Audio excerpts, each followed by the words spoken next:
Well, good afternoon, everybody, or rather not. It's certainly not in North Lincolnshire. It's absolutely throwing it down with rain. It's not very cold, but it's siling it down. So that gave me a good excuse, I suppose if one ever needs an excuse, to go into the bike garage and do a project I've been planning for a while, except I was only able to accomplish half of it. So, as we know, the Interceptor is a really customizable bike, isn't it? You can do your own thing with it, and there's so many things you can do to the bikes, as my recent beauty pageant showed. It's unlike a plastic covered Japanese bike like my Pan-European. You can't do anything to them, whereas the Interceptor, you can really put your own personal stamp on it, can't you? So I personally have never liked the stock indicators. Now, I'm not dissing them, I'm not dissing people who like them either, but I personally don't think they fit with the rest of my own bike. They look too contemporary, and the left-hand one there has got a bit of a droop on it, look. It's the same on the rear as well. And I just don't think they suit my bike. I remember the original British bikes, from the 60s and 70s, which I endured for a number of years, and they always had Lucas indicators on them. It was a thing that Norton, Triumph, BSA, they all shared the same indicators. And I wanted to really replace my stock ones with Lucas. I've been looking at them, and they are quite expensive. It can be as much as 75 quid a pair, but you can buy replica ones. So I thought for 40 quid on eBay, I'll give them a try and see how easy they are to fit and so on. And I was agreeably surprised actually by just how good they are. They turned up today, a couple of days after ordering them, and 2 boxes in an outer box, so well protected, and here they are. So there's 5-inch long stems for the rear indicators, and there are 3-inch long stems for the front ones. They turned up well packaged, protected with that polythene and so on, and I'm very impressed really for the money. They've got nice lenses on them, and they need a slight bit of tweaking. Now, I couldn't fit the front ones because, as you'll know, the cast alloy headlamp brackets are really thick, and there's just not enough room to put the stem through and have enough thread to be able to put a retaining nut on the inside. So, like other people, I'm going to change and get rid of my stock headlamp brackets. I'd appreciate any comments and input from anybody as to, if you've replaced your headlamp brackets, what you've used and what you think of it and what it cost and where you got it from or whatever, so all comments welcome. I had been planning to get rid of those headlamp brackets anyway, but this one not being able to fit the Lucas indicators is the clincher for me. So any bracket I use has got to have a hole in it, 8mm, in order to put the indicator onto it. I don't really want to be having to mount them anywhere else. So there's the short-stemmed ones. Both of these front and rear pairs of indicators come with a single wire with a bullet connector at the end, and they do not work if they're just plugged in to the bike. The Royal Enfield stock wiring has got a block terminal and then 2 wires, one to earth it and one to power it. And what I did was to snip off that bullet terminal, which doesn't fit anything on the bike, and then I tried it. They don't work. They don't work unless you have you've got to use the original earth wire that comes on the Royal Enfield wiring. And that's easy enough to do, because what I did was to take apart the stock indicator, and the twin wired cable that goes down the stem on the stock ones terminates in 2 spade terminals. They just pull off, and then you've got the block terminal for the wiring harness, and then two wires, or well, one cable with two wires in it, ending in spade terminals, which you can then cut off. So there's no cutting of the original wiring harness.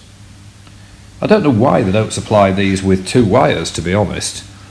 But they certainly don't earth. I mean, it may be because the earth at the rear light unit on the Royal Enfield's sitting on a rubber gasket thing, you know, so there's certainly not a good enough earth to make them operate. So I stripped the original Royal Enfield, got the cable out, so I've now got a block terminal with two wires, and it's just a question then of snipping the wire that goes to the light bulb holder that lives inside that shell you can see there. Now they're really good. They're not lightweight, they're not cheap feeling, they don't look cheap in my opinion, but at 40 quid I think they're a good buy. So the light unit, the light bulb holder itself is inside that shell, and it's held in by two crosshead screws, so it's simplicity itself to remove. And it's then a case of cutting the wire. Now that's a spring-loaded central electrical contact that the light bulb presses onto.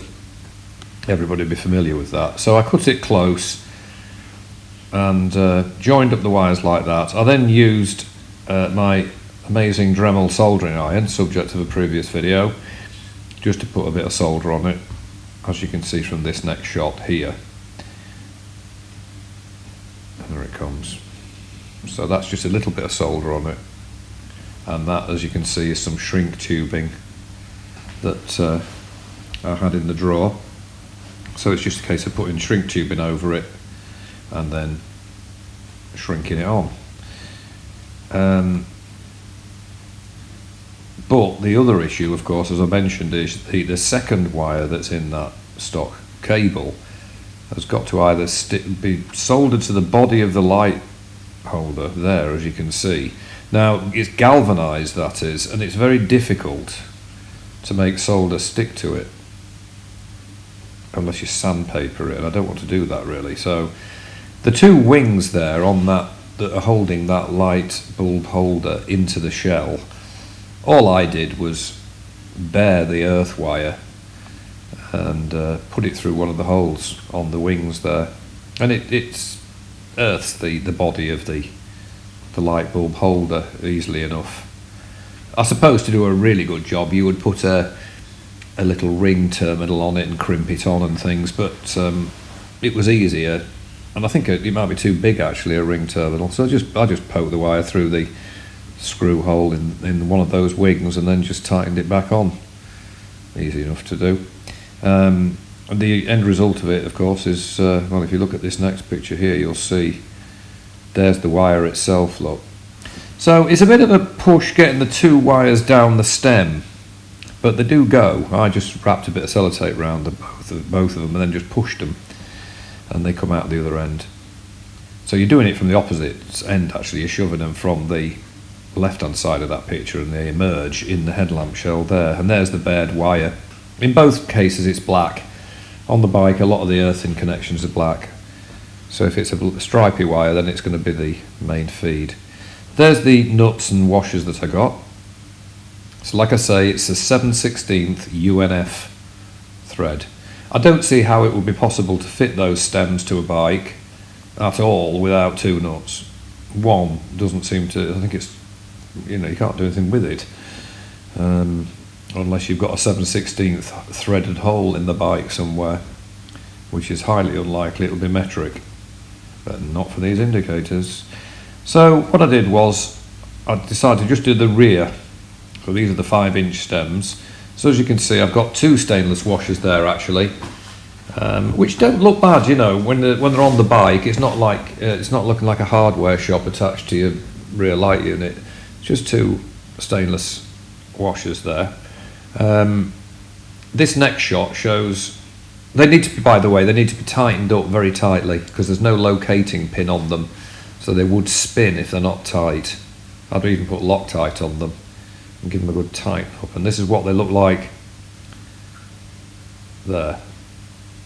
So you can see there's a nut on the outside with two washers, and there's a nut on the inside with one washer, thoroughly tightened up. The sleeving that covers the original stock wiring, you can see it's still there. And you've got your terminals, your block terminals, the rear light unit, and each indicator. They're colour coded on the Royal Enfield. So you've got a black one and a white one, so you can't get them mixed up. And that's it. They're in that cast alloy bracket at the back. I'd like to replace the rear light unit. I don't know if there's a light unit made that would fit that cast alloy. I need to keep that on the bike for the simple reason that I've got stainless mudguards, and you know, and it's got the number plate holder on it and all sorts. So ideally what I'd like is a light unit that fits that. So here is a view of the stock indicators, droop and all, on the left. And obviously we've got the original light unit in the middle. The Japanese introduced sort of rectangular lights in the 70s and 80s, and it's quite radical at the time.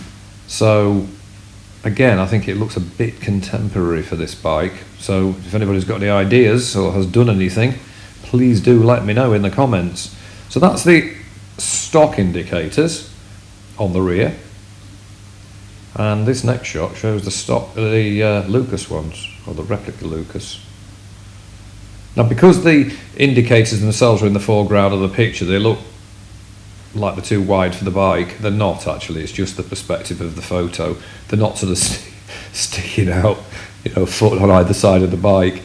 But I still think that rear light unit doesn't look right to me. I don't know, has anybody got any ideas? Help. This next shot shows the view from turning around if you're sitting on the seat. So there you go. I mean, to my eye, for my bike, I think they suit it. I like them. If you've not got them, which is highly likely, you know, I'm sure you've got something that you like and that you're happy with. So I just thought I'd post this in case anybody's got similar tastes to me. So they now look like a British bike, I think. But that middle light unit, what do you think? Do give me your comments, I'd appreciate. And a final shot of the indicator splendour from the back again. I'm happy with them, and I hope you're happy with yours. But light unit, rear light unit, beginning to look a bit bad, so I'd welcome your comments. In the meantime, I hope you're having better weather than we're having here. I know quite a few people from overseas look at my little video efforts and they say, oh yeah, it's really hot here in Texas, and oh yeah, the weather in Australia is great. I'm sitting here with the rain siling down, wishing I was anywhere but here. But there we go. If you are out on your bikes, I hope you're not too wet, and take care. And I'll be posting a separate video for when I've sorted out the front indicators, and I'm just waiting for some bits coming to do another modification at the front end of the bike, which I'll post about very soon.